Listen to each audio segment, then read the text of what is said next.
नमस्कार। बीएड शिक्षकों के ब्रिज कोर्स परीक्षा को ध्यान में रखते हुए हम हिंदी भाषा का अध्ययन कर रहे हैं। हिंदी में अध्याय 4 ब्लॉक मॉडल के अंतर्गत शब्द पहचान है। हम इसी अध्याय को समझ रहे हैं। इस अध्याय में आपको कुल मिलाकर इन 5 महत्वपूर्ण बिंदुओं पर चर्चा करनी है। अब तक आपने 4 ब्लॉक मॉडल में शब्द पहचान, ध्वन्यात्मक जागरूकता का विकास और ध्वनि प्रतीक का संबंध समझ लिया है।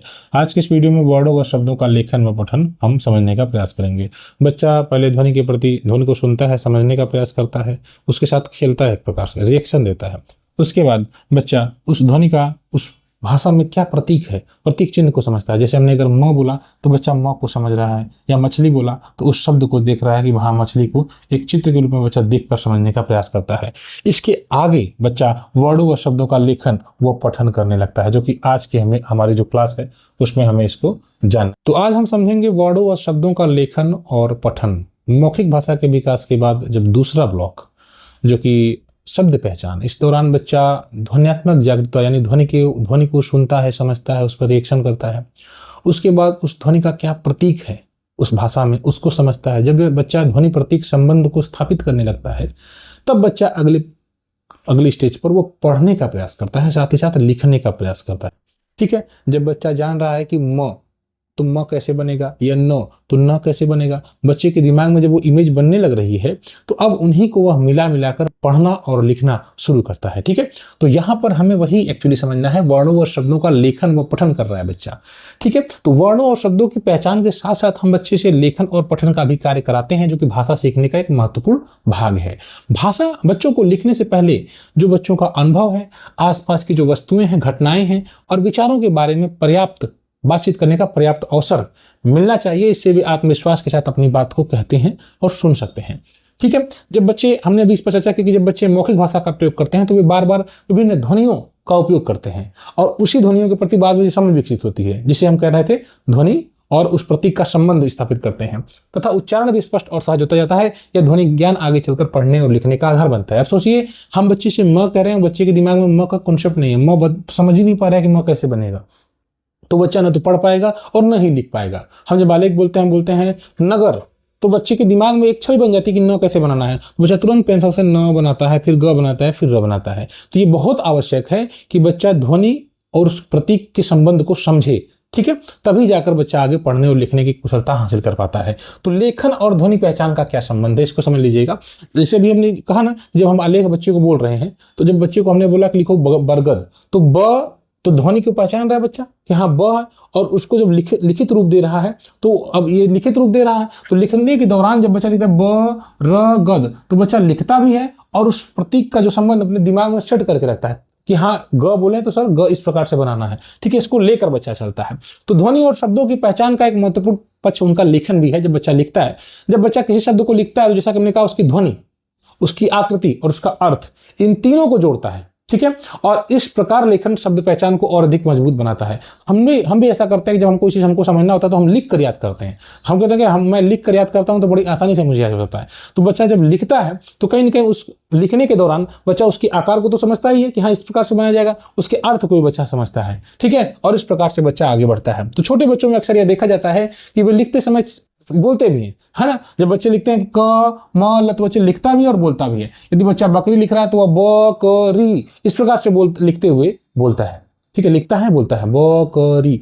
तो इस प्रकार से वह अपने लेखन को नियंत्रित करता है और स्वयं यह देखता है कि वह सही है या गलत। और अगर उसको अपने पर कॉन्फिडेंस नहीं है तो वह कापी आपको घुमा कर दिखाता है, सर देखे सही है ना, फिर आगे लिखता है नगर, सब देखे सही है ना। इस प्रकार से बच्चे हर शब्द लिखकर या तो स्वयं जांचते हैं या स्वयं आपको ही बच्चों को दिखाते हैं। तो स्व संशोधन भी बच्चे करते हैं, सेल्फ करेक्शन इसमें एक शब्द आएगा। तो बच्चे जब उसको स्वयं से देखते हैं, चेक करते हैं, तो बच्चे कहीं ना कहीं कभी कभी गलती कर अपनी की है तो उसको स्वयं से संशोधित कर लेते हैं। ठीक है ना, ये यहाँ पर बड़ी नहीं छोटी रहेगा, इस प्रकार से बच्चे देखते हैं। तो अधिकांश बच्चों में यह प्रवृत्ति दिखाई देती है स्वाभाविक रूप से। यही कारण है कि कई बच्चे पेंसिल के साथ रबड़ भी लेकर बैठते हैं, क्योंकि बच्चे जानते हैं कि मैं लिखते समय कभी कभी गलत कर देता हूं। जैसे र बनाना है तो र बनाने में कोई नीचे वाला लंबा चला गया, ठीक है, तो बच्चा उसको स्वयं से सही कर लेता है। तो ये जो स्व संशोधन की प्रवृत्ति बच्चों में स्वाभाविक रूप से पाई जाती है। ठीक है, अब बच्चा क बना रहा है तो कभी कभी बच्चा क इस तरह से बना देता है, तो बच्चा इसको फिर सही करता है, फिर ऐसे रबड़ से मिटाता है और फिर बच्चा अच्छे से क बनाने का प्रयास करता है, क्योंकि बच्चा समझता है कि लिखते समय गलती होती है और उसे सुधारना ही पड़ेगा। तो यानी यह प्रवृत्ति भाषा सीखने की प्रक्रिया का बहुत महत्वपूर्ण हिस्सा है, क्योंकि इससे बच्चा अपने कार्य का मूल्यांकन करता है कि जो मैं लिख रहा हूं वह सही है या नहीं। ठीक है, तो ये स्व संशोधन की प्रवृत्ति होती है। अब इसमें दो प्रक्रिया समझना होगा, अर्थपूर्ण लेखन बनाम यांत्रिक लेखन। हमारे शिक्षक अक्सर आपने देखा होगा जब बच्चों को काम देते हैं तो बच्चों के लिए जो काम हम लोग जब देते हैं तो नीचे जैसे मान लीजिए पूरी कॉपी है इस प्रकार से, ठीक है, ये मान लीजिए पूरी कॉपी है और हमने कोई काम दे दिया बच्चों को लिखने के लिए, हमने लिखने के लिए दे दिया म, तो बच्चा पहले तो अच्छे से लिखेगा, नीचे जाते जाते राइटिंग खराब हो जाती है, नीचे जाते जाते राइटिंग खराब हो जाती है और सुधार भी नहीं रहता बच्चे में। ठीक है, तो ये एक यांत्रिक लेखन हो गया। क्यों? क्योंकि बच्चा पूरी कॉपी भर के दे रहा है, बच्चे के लिए बहुत बोरिंग काम हो गया, बोरिंग टास्क हो गया। और आपने ये देखा होगा कि जब हम इस प्रकार से बच्चों को काम देते हैं और पूरी कॉपी भरने के लिए दे देते हैं तो बच्चा नीचे जाता तक आगे एक दो अच्छा लिखेगा, एक दो, फिर जैसे जैसे नीचे जाएगा वो उसका अक्षर खराब होता जाएगा। ठीक है, लास्ट में एकदम खराब हो जाएगा। ठीक, तो ये एकदम स्पष्ट संकेत है कि आप ये बच्चों से यांत्रिक लेखन करवा रहे हैं। बच्चा बिना अर्थ समझे बार बार बस अक्षर या शब्द को लिखता हुआ जा रहा है और ये यांत्रिक लेखन है। इस प्रकार से बच्चा जो है अगर लिखता है तो ये अर्थपूर्ण नहीं है और बच्चे के लिए फिर ये सुधार की गुंजाइश बहुत कम हो जाती है। इसीलिए हमें बच्चे के अर्थपूर्ण लेखन पर कार्य करना चाहिए, यानी हमें जोर देना चाहिए कि बच्चा अर्थपूर्ण लेखन करे, अर्थात बच्चा समझते हुए लिखे। जैसे हमने अभी कहा ना कि जब हम इसके पहले आगे पढ़ा रहे थे, इसके पहले तो हमने कहा कि ये बादल है, बादल का चित्र बनाया गया और बच्चों से कहा गया बादल। अब बच्चा बादल को लिख रहा है, ठीक है, बच्चा बादल को देख रहा है, बादल की ड्राइंग किया और फिर बादल को लिखा। हमने कहा ठीक है, और ब से कोई और शब्द बना दिया, हमने बकरी बना दिया और फिर लिखा दिया बकरी। अब बच्चा बार बार ब को देख रहा है, ठीक है, हमने बत्तख बना दिया, ठीक है, हमने एक बत्तख बना दिया और बत्तख के बाद हमने लिख दिया बत्तख। तो बार बार बच्चा जब ब को देख रहा है तो दिमाग में बच्चे के ब यहाँ पर सेट हो रहा है।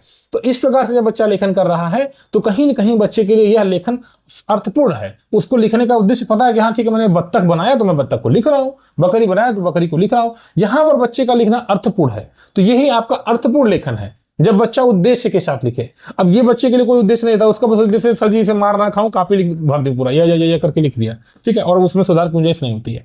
तो यही अर्थपूर्ण लेखन है और यही यांत्रिक लेखन है। आप बताएं कि आप अपनी कक्षा में कौन सा लेखन पसंद करेंगे। ज्यादातर वैसे परंपरागत रूप से शिक्षक यांत्रिक लेखन ही करवाते हैं, इसी पर जोर दिया गया कि हाँ इस पर जो मतलब कि इसमें सुधार किया जाए। ठीक है, यांत्रिक लेखन न करा के बच्चों को अर्थपूर्ण लेखन कराया जाए। जैसे कमल कमल कमल कमल हमने पूरा बच्चों को लिखवा दिया, बच्चों को नीरस लग रहा है, बच्चों को बोरिंग लग रहा है, बच्चे काम करते नहीं है, करते भी हैं तो जल्दबाजी में करते हैं। अब जैसे सुहानी एक अध्यापिका है, उन्होंने अपनी कक्षा में क्या किया, बोलो बादल। देखिए आपसे पूछा सकता है अब यहाँ पर आप अपनी कक्षा में इस गतिविधि को कैसे कराएंगे, या यही मतलब कि बच्चों में इसके विकास के लिए आप किस प्रकार से काम करेंगे। तो आप इस गतिविधि का उदाहरण दे सकते हैं कि बोलो बादल कविता के माध्यम से हम बच्चों को बादलों के बारे में बातचीत करेंगे, अपने अनुभव को साझा करेंगे। आप किसी और विषय पर चर्चा कर सकते हैं, कविता का आनंद लेंगे, बच्चे पूरा मजे से पूरे कविता का आनंद ले रहे हैं। इसके बाद ब ध्वनि और ब अक्षर से जुड़े शब्दों पर हम कार्य कर रहे हैं। जैसे हमने कहा कि चलो बच्चों, हमने चर्चा किया कि ब से शुरू होने वाले शब्द को बताओ। कोई बच्चा बटन बता रहा है, कोई बकरी बता रहा है, कोई बाघ बता रहा है, कोई बीन बेल बीस और बोल बोरी साबुन बेलन। इसके बाद बच्चों ने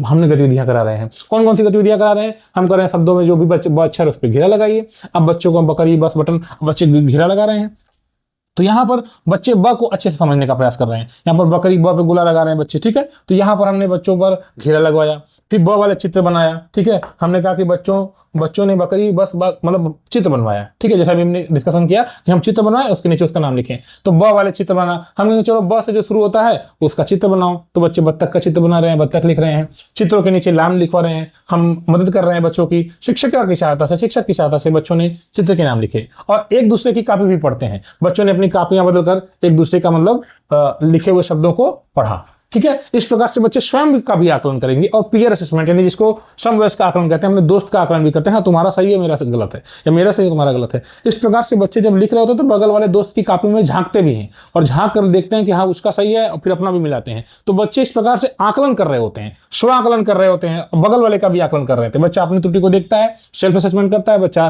दोस्त की जो कॉपी को देखता है, उसमें अगर उससे कोई गलती होता है उसको कहता है अरे ऐसा नहीं ऐसे करो। तो इस प्रकार से बच्चा दोस्त का मूल्यांकन कर रहा होता है। ठीक, इसी में बच्चा अनुमान के आधार पर पढ़ना सीखता है। हम शब्द पहचान समझ रहे हैं और शब्द पहचान के दौरान बच्चा अनुमान मतलब अनुमान लगाकर पढ़ता है। जैसे चित्र लिखा हुआ है वृक्ष, तो वृक्ष का चित्र लिखा कर बच्चा उसको वृक्ष कह रहा है या पेड़ कह रहा है। मछली है, चित्र देखकर तो बच्चा मछली पढ़ने का प्रयास कर रहा है। तो प्रारंभिक स्तर पर बच्चे चित्र देखकर शब्दों का अनुमान लगाते हैं। ठीक है, जैसे यदि बस का चित्र बना हो तो बच्चा अनुमान लगाता है कि उसके नीचे बस ही लिखा होगा। यह अनुमान लगाने की प्रक्रिया में बच्चों में आत्मविश्वास बढ़ती है, उन्हें यह महसूस कराती है कि पढ़ना कोई कठिन कार्य नहीं है। इसीलिए हमारी जो प्राथमिक स्तर की जो किताबें हैं, कक्षा 1 में 2 में आप देख रहे हैं फाउंडेशनल स्टेज में, वहां पर ज्यादातर चित्र रहते हैं।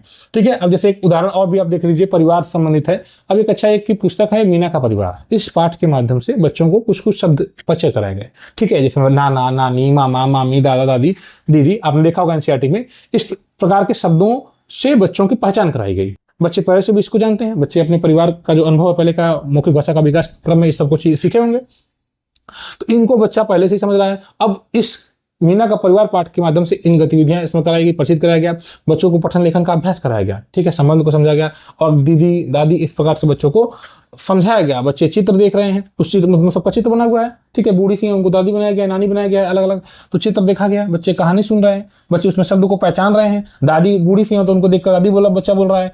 और एक यंग जैसे हैं, मतलब नॉर्मल पिता की जैसे उसके, तो बच्चा उनको पापा कह रहा है, शब्द पहचान रहा है, शब्द पढ़ रहा है, शब्द लिख रहा है। ठीक है, इस प्रकार से बच्चा इसको करता है। अब इसी के दौरान, शब्द पहचान के दौरान बच्चा डिकोड भी कर रहा होता है। अब डिकोडिंग में आपने क्या किया, जब बच्चा म, छ, ली, तो बच्चा जो आपका म लिखा हुआ अक्षर उसको पढ़ रहा है। किसी भी डिकोड का मतलब होता है उसको तोड़ तोड़ के जो बच्चा पढ़ता है। ठीक है, अब इसमें ये एक प्रकार से यांत्रिक टाइप का होता है। इसमें हम डिकोडिंग ही बच्चों को करवा रहे होते हैं। जब हम बच्चों को काम देते हैं तो हम लिखते हैं इस प्रकार से क, ट, ह, ल।